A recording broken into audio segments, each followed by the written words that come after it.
the size of the corporate tax rate, as it was lowered, so it was lowered from 38% to about 22%, we're actually seeing compliance go up. So you cited the 1950s. So the 1950s tax rate was marginally ineffective, two different things, but it was only over 90%, right? No, I'm talking about the corporate tax. I wasn't talking about the marginal tax rate. Oh, you're not in the, okay, it happens when you lower the tax rates, less people put their money overseas, and more people comply with the actual laws on the books. The third thing, hold on, I want to get to some philosophy really quick. I'll respond just real quick. The effective rate went from 23% to 12%, so that's not true. The effective rate went down under Donald Trump. Corporation or individual? Corporate. 12% for corporate tax rate?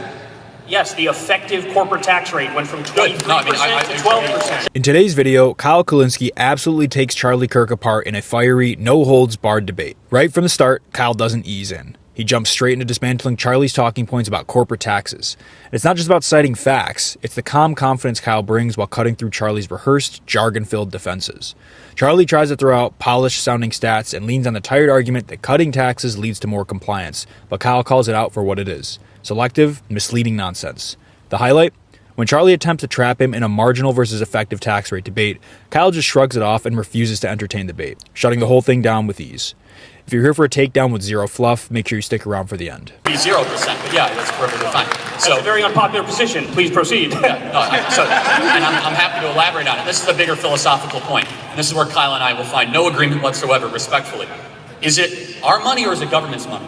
And that's a really important discussion to have, because you frame this as the creation of wealth is somewhat of a bad thing. I'm not going to try to mislabel what you're saying, but just because someone got rich does not mean anyone got poor. In order to get rich in a market society means you have to employ people, you have to have a good idea, you have to voluntarily sell it over a long period of time, people have to purchase that product, you have to continue to prove yourself, you have to probably buy property or rent property, you have to get money flowing through the economy.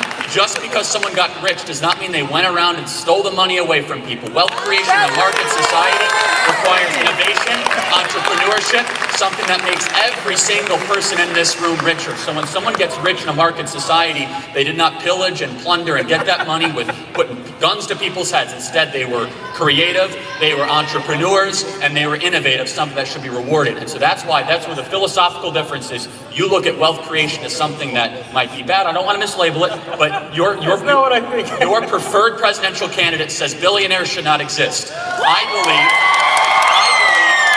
that every single person in this room that is using an iPhone, that goes to Amazon.com and uses Google and Facebook, your life has been made better thanks to the profit incentive that only someone that can become a billionaire is made possible. A market economy is the greatest, most assured way to create wealth for all people. Socialism is much more about hating the rich than helping the poor. I yield my time to Kyle. Okay, well, allow me to steal from your favorite, well, he's president now, but wrong. So, look, I just want to test your theory real quick on wealth creation here. So, I'm going to give you two facts. I just want a yes or no answer. Jeff Bezos has over $150 billion. There are 50,000 homeless veterans in this country. If you could take 1% of his money to end homelessness for veterans, would you do it? I hope he gives it voluntarily. I will not put a gun to his head. That's a no. I'll tell you why. First of all, that's a false choice.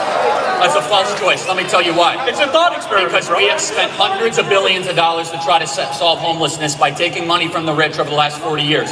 You want to solve homelessness? Stop electing Democrats to city like Los Angeles, San Francisco, Seattle. Donald Trump is president, and we have 500,000 homeless people. That makes no sense. I don't actually love Amazon or Jeff Bezos, but you're starting to make me like him even more throughout the course of the debate. Jeff Bezos did not make his money going around city to city with automatic machine guns stealing people's money away.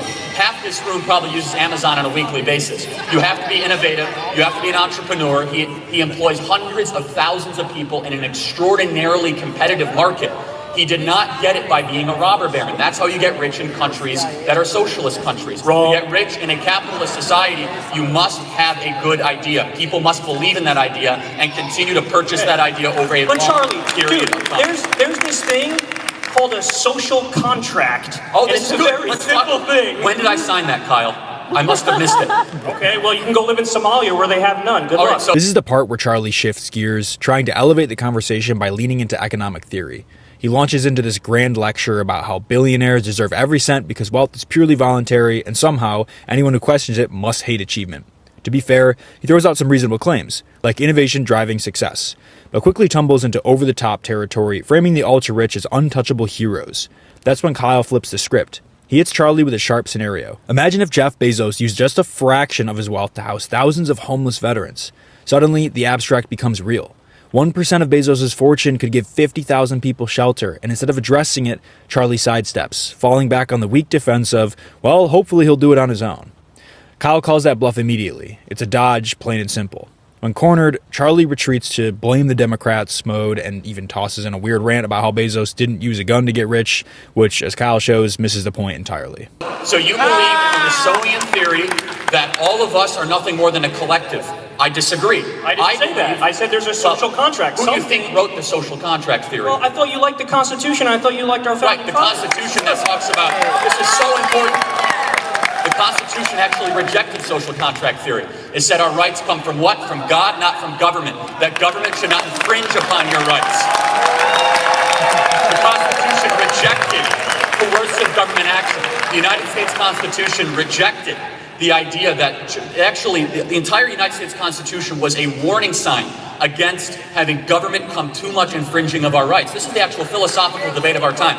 Because Kyle, you look at the entire political kind of system and you say, okay, there should be more government action because we must look ourselves first and foremost as a collective. Therefore, Jeff Bezos, the only way he was able to get that amount of money was eventually try to exploit people over a longer period of time.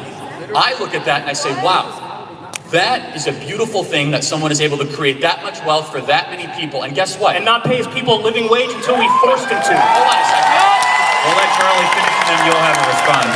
We'll move on. I believe in private collective bargaining. I also believe in a booming economy. We have more job openings than people to fill it. If people at Amazon are quite happy, when Alexandria Ocasio-Cortez said that Amazon's the worst thing in the world, she was responded to by Amazon worker after Amazon worker and said our wages are going up. We have wonderful living conditions. With Jeff Bezos standing right behind them. But again, I want to make myself perfectly clear. I'm actually highly critical of Amazon, and I'm really glad they didn't get the $10 billion taxpayer-funded contract for their company. However, I will take a definitive stand against the demonization of wealth creation in our country. Because Nobody's doing that. You're talking to yourself. Well, your preferred candidate says billionaires should not exist. But you know what that means, Charlie? Somebody could have $999 million and they're still really rich and they're going to be okay. Let's talk about that. And we can give people health care and we can give people college. So let's talk about it. The rule should not be how do we not have billionaires. The rule should be how did we create $22 trillion of wealth in this country? Is it because we have the most people? No. Most natural resources? No. It's because of a market economy that embraces risk-taking, entrepreneurship, and the individual. Countries across the world have tried everything from exploitation and stealing money away. India has more people. China has more people. The only reason China is able to get any sort of form of economic growth, they tried state-run coercion, is they actually embraced more market principles over the last 15, 20 years, despite the evil communist Chinese party.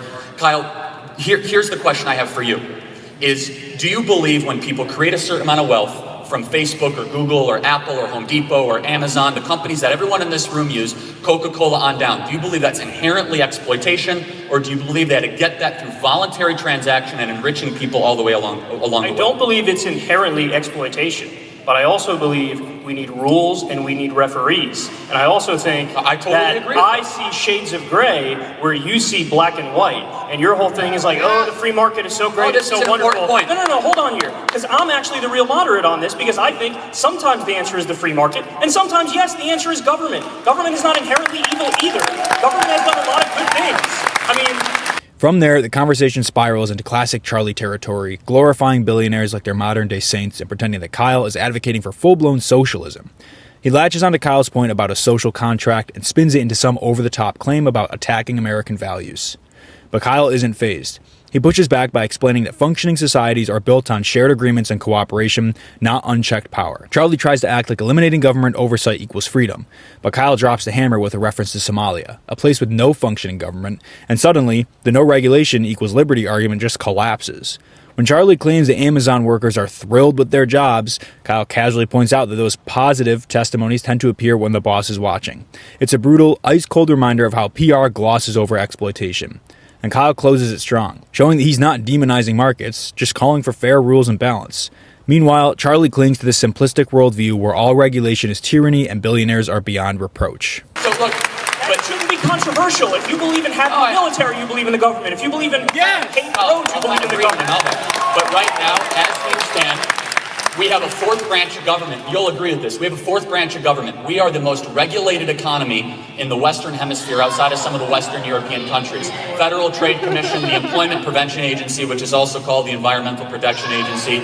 We have agency after agency, hundreds of agencies with unelected, unknown, and unchecked bureaucrats. And guess what? They favor the power of the well-connected, the few, and the rich that are able to afford the lobbyists. And you look at the, so Kyle, here's another question that I'm just always perplexed by. He wants to ask us a question, so let's let him jump. No, I mean, it's fine. Okay, but let me close the point. So you say, Charlie, I look at things as the way they are. We right now spend over $1 trillion of our own money to regulate the economy. That is far too much money. The best regulation is competition. The best regulation is encouraging more entrepreneurship. The best regulation is empowering individuals to be able to compete against the big power brokers that you think that need to be disrupted. Okay, so let's move on to culture. One of the big parts of Trump's campaign was talking about political correctness. So Kyle, I want to get your thoughts on this. After a few years, how are we doing on that issue? Where do you draw the line? And generally, how do you think our political climate has improved or gotten worse since that time? I mean, honestly, this kind of bores me, this topic, because it's like, okay, whatever, political correctness. I think I'm relatively politically incorrect. I say things that piss people off all the time. I mean, it is what it is, but my problem with the right is that oftentimes they take this term of political correctness and what they really want to do is use that as an excuse to say things that are factually incorrect. So when Donald Trump goes out there and he says, for example, like he did on the campaign trail, that we need a total and complete shutdown of Muslims coming into this country, that's not politically incorrect, that's just incorrect. You're just a dick, because there's like 1 billion people who are Muslims. And they're not all guilty for the sins of Al-Qaeda. So, yeah, that's my take on it. I think I'm politically incorrect myself, but I think that oftentimes people on the right use it to get away with saying things that are just factually incorrect. To finish things off, Charlie goes into full libertarian word salad mode, tossing out terms like fourth branch of government, unelected bureaucrats, and regulatory overreach like they're magic spells. He paints the EPA as some shadowy boogeyman while ignoring the damage corporations cause when left unchecked. Kyle, meanwhile, stays grounded. He doesn't rant about cancel culture or whine about being silenced. He sticks to facts. He calls out how the right weaponizes buzzwords like political correctness to dodge responsibility for spreading misinformation. There's no manufactured drama from Kyle, no cheap theatrics, just clear, honest arguments. And that's what makes this debate stand out. While Charlie spirals deeper into his ideological fantasy, Kyle keeps bringing it back to reality, where policy matters, billionaires aren't immune to criticism, and actual people need real solutions, not sound bites. That's a wrap from Eat the Narrative, where truth isn't polished, it's weaponized. If you guys enjoyed today's video, drop a like, leave a comment, and consider subscribing. I'll see you in the next video. Peace.